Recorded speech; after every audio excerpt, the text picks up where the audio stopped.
Killer Mari.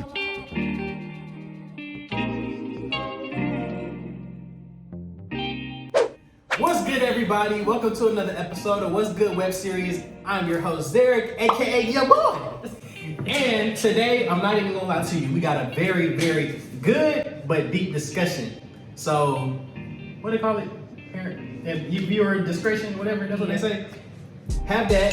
But before we get into the good discussion today, I have a very, very, very, very, very, very, very, very, very special guest all the way from Durham.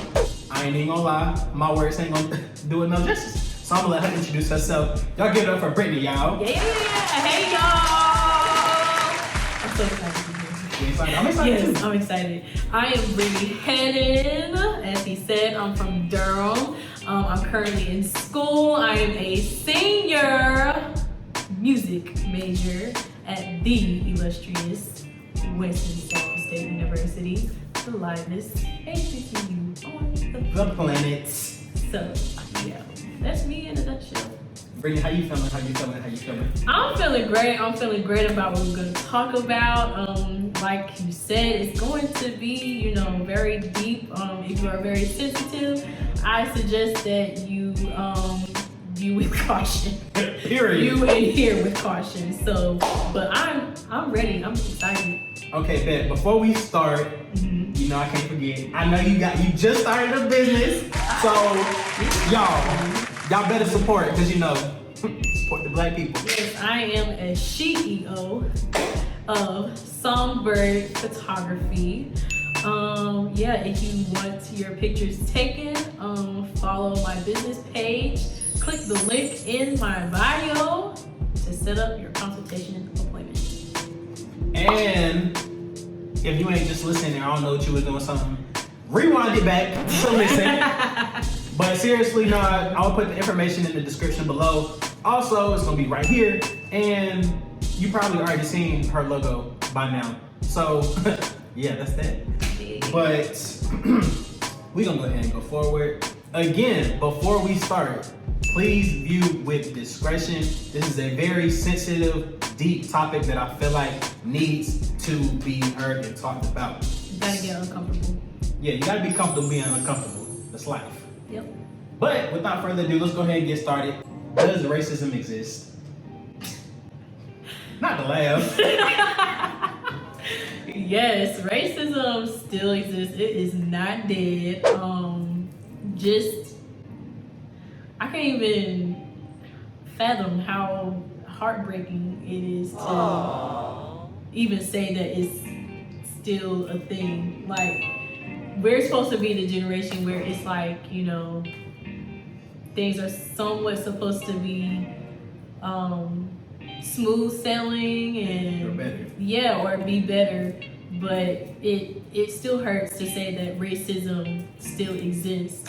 But it's up to us to change that. That's facts. I did see something on Twitter. I think today, actually, that the girl that she was like the first black girl in an all-white school. She just turned, I think, 65 the other day. And our history books has the picture in black and white, but you had color in the early 1900s. So they're trying to make us act like it was such a long time ago, but recently, like, she's our grandmother age. Like, yeah. so this wasn't that long ago. Right. It's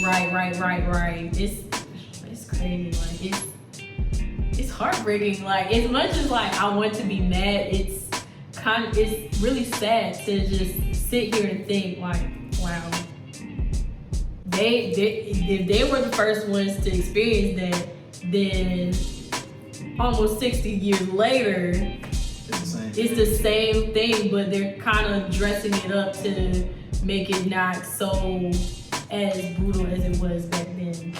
So, but truth be told, like, I feel like it's very much more apparent because we live in the digital era and the social media era. Yeah. So you can get news that just happened 2 minutes ago on your phone in less than a minute. Yeah. So it's easier to see, and it's on video and it's on camera now. And I feel like it has both its pros and its cons. Yeah. You know what I mean? Like, and I would say the cons part,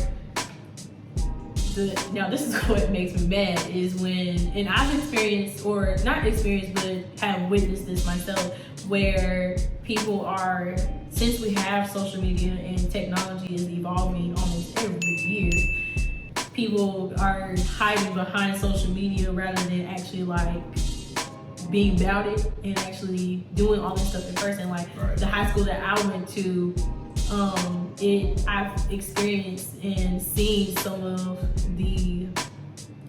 it wasn't as apparent, but you saw the glitches and some of the hints that some of our peers that don't look like us have done, where I would take the last presidential election with the president that's in office now. People were, kind of like, oh my God, like, how do you feel? And then probably like a few days after the inauguration and the celebration, that's when we started seeing the true colors. And I was like, no, I'm not talking to you. Because if you don't see what's going on, then you're blind to the fact that this is actually happening. Period. It's ignorant to an extent, right? It's very ignorant and arrogant, and you can tell that their hearts are coldest. It's just stone cold, and they don't want to actually see beyond what they want to see. For all those people out there that say, I don't see color, well, if you don't see color, you don't see patterns. And that's on what? Period. So yeah, if you don't see patterns, you can't see what's really going on, and if you can't see it, you're not going to be aware of what needs to be changed because you don't know where to start. Mm-hmm. So before we even dig into that, I'm going to go ahead and go to question number two. Question number two. And actually, before your point, you were talking about while you were in high school. Mm-hmm. I didn't even peep it into it just now, what you just said about how, before the election, there was talks of, but then after the election, like, your so-called classmates were showing their true colors. Yeah. And so I think that's an interesting point that you just brought up. Yep. But question number two, what is systemic racism and how would you define that? Systemic racism let me just let y'all know, it's a plethora. The whole meaning is a lot. So just for me, systemic racism, the most plainest I can put it is basically when our counterparts they know what they're doing, but they dress it up so they can basically get away with what they're trying to do. So basically, I would take police brutality. Again, view and hear with caution. Please have viewer discretion. So, the police brutality, I know with the death of Breonna Taylor, I believe it was 3 officers involved. And I think they took down 1, but there's still 2 more officers that are still doing what we're doing. They're walking, breathing life, living life, acting like what they did, it wasn't a traumatic thing that they did to the boyfriend and to her loved ones. And the people that are sitting in the higher powers positions, they're really not saying anything. That's somewhat what systemic racism is. Basically, when they get away with crime, such as taking a person's life. It's just basically as simple as that, just taking a person's life. Like, if you just think about that, like, every day you would want to wake up, first thank God that, he put breath in your body and just live, like, just doing day-to-day things, and then boom, law enforcement just busts up in your house and takes your loved one's life while you're sleeping.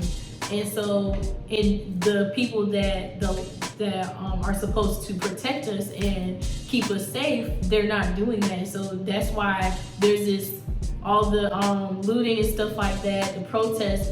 that you see going on, that's the reason why they're doing that, because you're not keeping us safe. It's war with us versus y'all, not just y'all are with us. So now the other problem that we gotta deal with is, okay, y'all with us, so now we need to go to the White House, the White House, and tell them this is wrong. Like, what are you doing? Are y'all just sitting in here and just voting bills and just basically getting whatever you want and getting a paycheck? Like, no.